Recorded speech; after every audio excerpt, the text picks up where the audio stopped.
When the DEA and FBI raided the Massachusetts governor's office, no one expected what they'd find inside. 45-year-old is accused of drug trafficking and illegal possession of a firearm. It was cocaine, kilos of it, inside the very building meant to protect the people. At 5 in the morning, Springfield was silent, but inside the state office building, something was about to change forever. Federal agents moved in with precision, DEA units backed by FBI tactical teams. No shouting, no chaos, just boots moving through empty hallways. They weren't looking for a criminal hiding in a corner. They were looking for something far worse, corruption sitting right behind a government desk. Then came the bang. A steel door ripped open with one strike, echoing like thunder through the floor. Agents poured in, guns steady, eyes locked. And then, in the middle of the conference room, sat a sealed courier box. When they opened it, the truth hit them like a punch to the gut. Inside was 8 kilograms of pure cocaine, a 9mm pistol, and $38,500 in cash. And the man standing there, cuffed and shaking, was Lamar Cook, the deputy director of the governor's office of Western Massachusetts. Now, the police reports include surveillance photos allegedly of Cook receiving packages with drugs on 2 occasions at Hotel UMass in Amherst, where he once managed. The DA's office says police seized a man who was supposed to represent the people. A man who spoke about honesty and integrity on camera.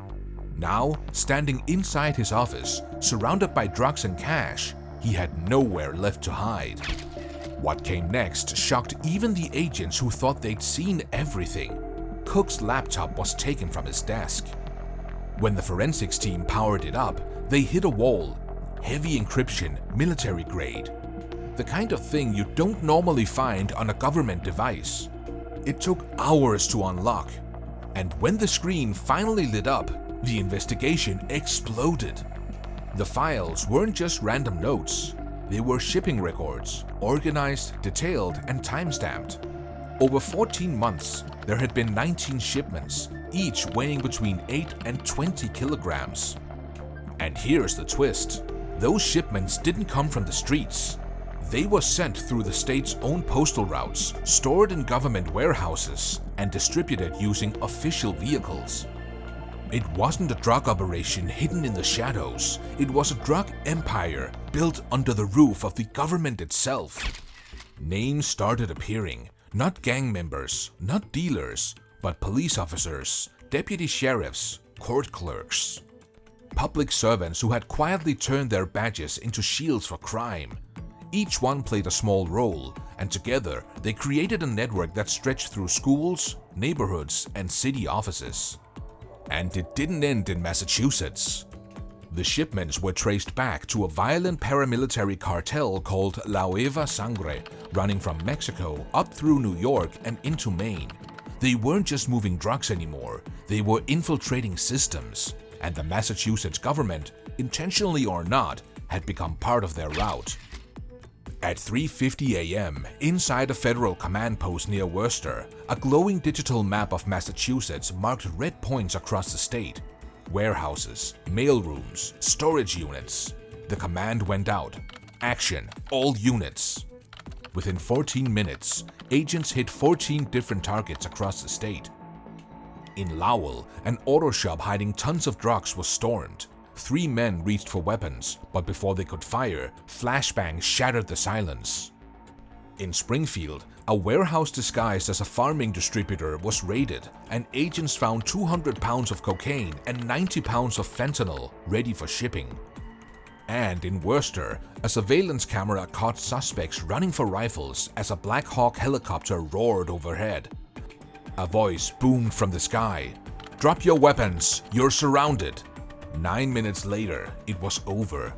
By sunrise, the numbers spoke for themselves. 47 arrests, 1.2 tons of drugs seized, and 129 firearms recovered, including foreign rifles and illegal modifications. Dozens of encrypted phones, ledgers, and coded records were taken. Over 7 kilograms of cocaine, This was sent to, yes, Your Honor. So the package was, there was a search warrant, it was opened, it was 7,800 grams. 225 grams of that was packaged back up. There was a controlled delivery done to the governor's office. This wasn't a small bust. This was a government-level takedown. When analysts began reviewing the seized data, the full picture finally appeared, and it was terrifying.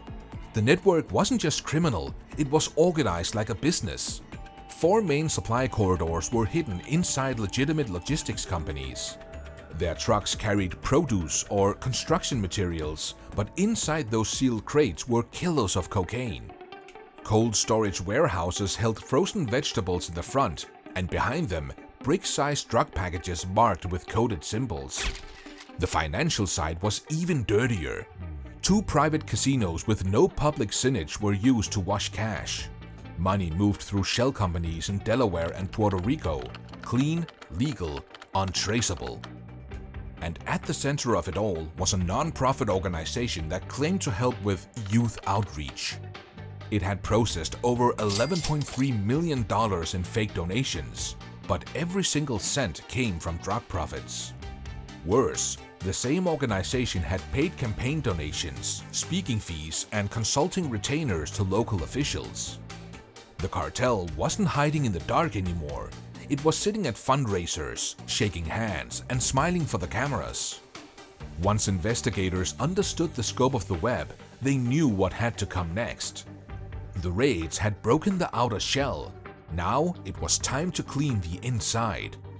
Before dawn, unmarked federal vans began moving quietly toward police precincts and municipal offices across Massachusetts. This time, there were no flashbangs or helicopters, just calm, surgical arrests. Inside one precinct in Worcester, officers were gathering for their morning briefing when the doors opened. Federal agents walked in with warrants in hand. One by one, names were called.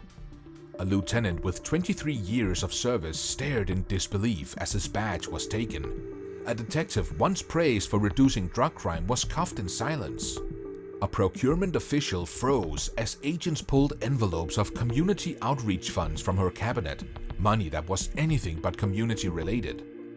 By noon, 17 police officers, 2 administrators, and 1 state procurement advisor were under arrest. There were no protests inside the building, just silence, the kind that weighs on a room when everyone realizes how deep the betrayal ran. Outside, people gathered on the sidewalks, some angry, some heartbroken, some too stunned to speak. Because it wasn't strangers destroying their neighborhoods, it was people they trusted to protect them.